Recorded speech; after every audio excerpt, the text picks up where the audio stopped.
In his 99 years, Prince Philip probably had as many good days as he did bad. As royal consort to Queen Elizabeth for nearly 70 years, he faced his fair share of triumphs and challenges. The public face of the royals embodies the British stiff upper lip, but behind palace doors, Prince Philip's life was more tragic than you would think. The young Philip was born on the 10th of June, 1921, on the Greek island of Corfu.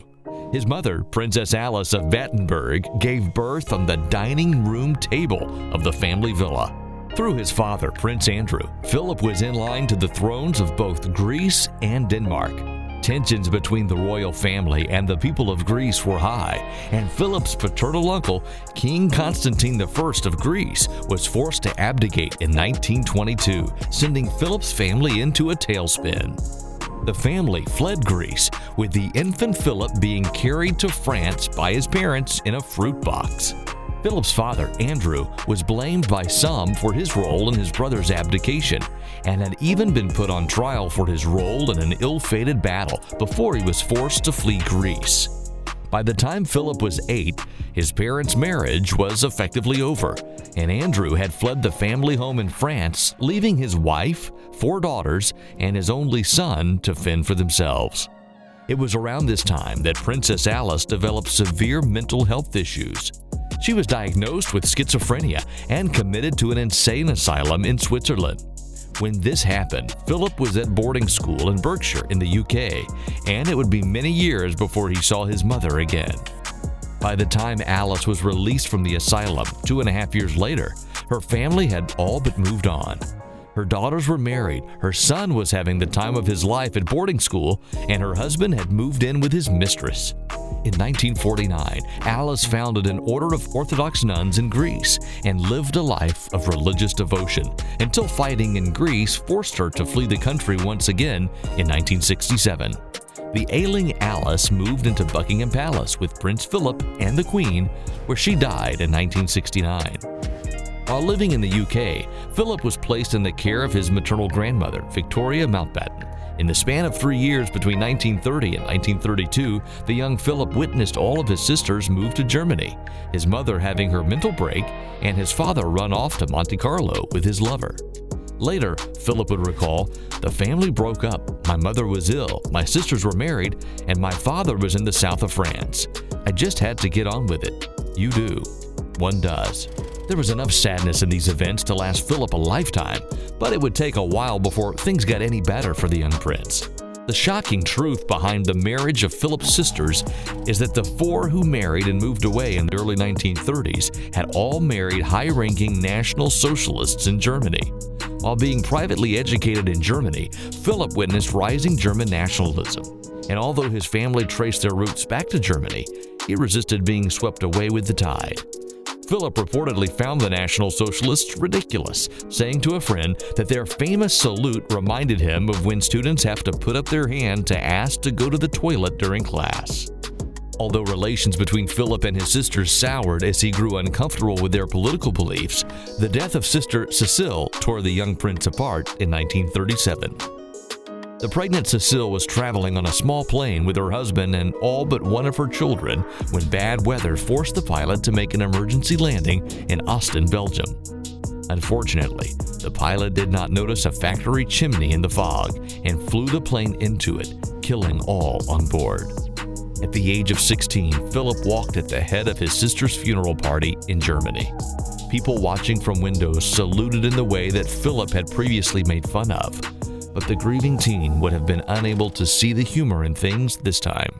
Princess Elizabeth and Philip met in 1939 on the eve of war, and in 1946, after years of courtship, Philip formally asked for her hand in marriage. Philip was 25 at the time, and Elizabeth was 20. As Philip had served in the Royal Navy during World War II, fighting for the Allies, he had effectively been placed in opposition to his remaining sisters and their husbands. Because of this, when Philip married Elizabeth in 1947, only 2 years after the end of the war, his sisters were not invited. With Philip's father dead, his mother Alice was the only attendee from his immediate family. Alice did send her daughters a 22-page account of the wedding to ensure that they were caught up on every little detail. However, his great love story came with a catch. Due to Elizabeth's high status as the future Queen of England, Philip could not be seen to be more important than her. In order for the marriage to go ahead, he had to renounce his claims to the thrones of Greece and Denmark, and even change his name from the German Schleswig-Holstein-Sonderburg-Glücksburg to the English Mountbatten. Philip expected his wife to take his name, becoming Elizabeth Mountbatten, and was reportedly very upset when Prime Minister Winston Churchill recommended Elizabeth keep her name Windsor, stating, "I am the only man in the country not allowed to give his name to his own children." However, following the resignation of Churchill as Prime Minister, the now Queen Elizabeth issued a proclamation that any of her descendants not styled as prince or princess would now bear Philip's name and be known as Mountbatten Windsor. Hopefully, this was enough to keep the peace in the Windsor's marriage. The struggle over Philip's name is just another example of how the prince has had to get used to his wife coming first ever since she took the throne in 1953. Not only did he have to give up his name, but like many other prince consorts throughout history, such as his great-grandfather Prince Albert, he was never stylized as the King of England. Instead, he was always referred to as Prince Philip, Duke of Edinburgh. This was done so that it was clear that the real power lay with his wife and not with him. Feeling frustrated with all these changes, as well as his new role outside of the limelight, the dynamic and energetic Philip struggled to adjust to his new life. How do I put it so that I say it correctly? It was difficult, yes. Because I know when well, let me ask in what way specifically it was the toughest for you. Oh, that I really don't know. There are a lot of problems and difficulties. Inevitably, it's an awkward situation to be in. In a radical move for 1950 society, the Queen decided that in order to give Philip something to do, he was going to be placed in charge of the education of the couple's 4 children. For eldest son Charles, future King of England, only the best education would do, and Philip decided to send Charles to his alma mater's private boarding schools, Cheam and Gordonston. Prince Philip had strong views on education, once writing that children may be indulged at home, but school is expected to be a Spartan and disciplined experience in the process of developing into self-controlled, considerate, and independent adults. Charles did not agree. In fact, the young Charles was so miserable at boarding school that his experience led to a permanent rift between him and his father. Although the two grew closer as Charles grew older, things were tense between them for some time. Philip described their relationship as a clash of ideals, stating, "Charles is a romantic and I'm a pragmatist. That means we do see things differently, and because I don't see things as a romantic would, I am unfeeling." One noticeable example of this is when, after months away from children, Charles and Anne, in 1954, Philip was seen greeting his children not with hugs, but with handshakes. Perhaps Philip was thinking of his own troubled childhood and how his own family had come in and out of his life from such a young age. By placing a barrier between himself and his children, he could be sure that if anything were to go wrong with their relationship, they could never be as disappointed by him as he was by his own parents. Over the years, there have been rumors that Philip is more like his own father than he would care to admit. For many years, rumors of an affair dodged the royal marriage. Most notably, Philip was linked to actress and dancer Pat Kirkwood and allegedly had several private meetings with her in the late 1940s. Kirkwood denied that she had an affair with Philip, but when she wrote and asked him to do the same, he refused, telling a friend, "There is absolutely nothing to be done." Kirkwood was outraged and let journalists know, saying, "A lady is not normally expected to defend her honor. It is the gentleman who should do that. I would have had a happier and easier life if Prince Philip, instead of coming uninvited to my dressing room, had gone home to his pregnant wife on the night in question."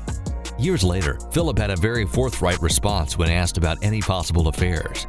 He remarked to a journalist that, "For years I have never moved anywhere without a policeman accompanying me. So how the hell could I get away with anything like that?" People started speculating that all these rumors also affected Elizabeth and Philip's marriage. Whether he betrayed his wife's trust or not, there was a member of his family who Philip never let down. His uncle, Louis Mountbatten, from whom Philip took his English name. Lord Mountbatten, as he was more commonly known, was a huge influence on Philip and the young Charles.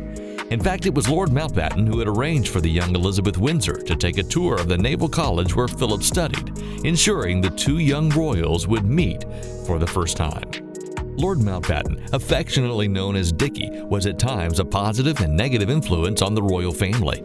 Philip envied the relationship Dickie had with Charles, as Charles would confide in his great-uncle in a way he could not with his father. The death of Lord Mountbatten in 1979 had a similarly great effect on both men, however. The 79-year-old Mountbatten was fishing with family members, including his daughter and teenage grandsons, when a bomb placed by the Irish Republican Army, a separatist force within Ireland, detonated, killing Mountbatten, one of his grandchildren, and two others. This was yet another devastating blow to Philip. He had lost family through accidents, through asylums, and through differing beliefs, and now a close family member had been assassinated. Philip had to keep his composure in public, but behind closed doors, his reserve faltered. In a letter to sympathizers, he wrote, "Let us hope that the great wave of revulsion against this senseless act of terrorism may yet bring a change of heart in those that believe that violence and brutality are the only solutions to their problems." After seeing his family affected time and time again by aggression and hatred when he was a young man, it shook Philip to his core to see such a thing happen well into his adulthood. As Philip settled into his role as consort, he was able to find stability in the years that followed. He appeared at his wife's side at a number of occasions and seemed content with the role that history had chosen for him to play, that of a supportive, doting, yet wickedly honest husband. All too often, I fear Prince Philip has had to listen to me speaking. Frequently, we have discussed my intended speech beforehand, and as you will imagine, his views have been expressed in a forthright manner. Perhaps after years of turmoil and tragedy, Philip relished his newfound stability and realized that a life filled with domestic bliss and hard work was just what he needed to find happiness. In April 2009, Philip became Britain's longest-serving royal consort, having stood at his wife's side for 57 years. By the time of his death in April 2021, Philip had held the title for 69 years. However, the prince was not enthusiastic about growing older. In 2000, he stated that he could think of nothing worse than living to 100, telling reporters that he could not imagine anything worse and that bits of me are falling off already. After visiting the hospital several times over the years, Philip officially retired from royal duties on the 2nd of August, 2017. I'm sorry, you're standing down. I'll stand up. Since 1952, he had carried out an astonishing 22,220 solo engagements as a royal. He was praised for years of wonderful service and seemed more than ready for his life of retirement. Philip stepped out of the limelight after his retirement, but attended the wedding of grandson Harry to Meghan Markle in 2018. Over Christmas 2020, he spent time in the hospital as he was treated for a pre-existing condition and was vaccinated alongside his wife in January 2021. Prince Philip died on the 9th of April 2021, with his death reportedly leaving a void in the life of Queen Elizabeth. After a life of fighting and struggle, Philip's death was remarkably peaceful. Elizabeth described it as a miracle that her husband died by her side at home and not at the hospital, while Philip's daughter-in-law told a friend that it was right for him. It was so gentle. It was just like somebody took him by the hand and off he went. Very, very peaceful. And that's all you want for somebody, isn't it? I think it's so much easier for the person that goes than for people that are left behind. Truer words have never been spoken. As the British royal family and the British public adjust to a life without Prince Philip, many are wondering whether Britain will ever see a man as strong or supportive as him again.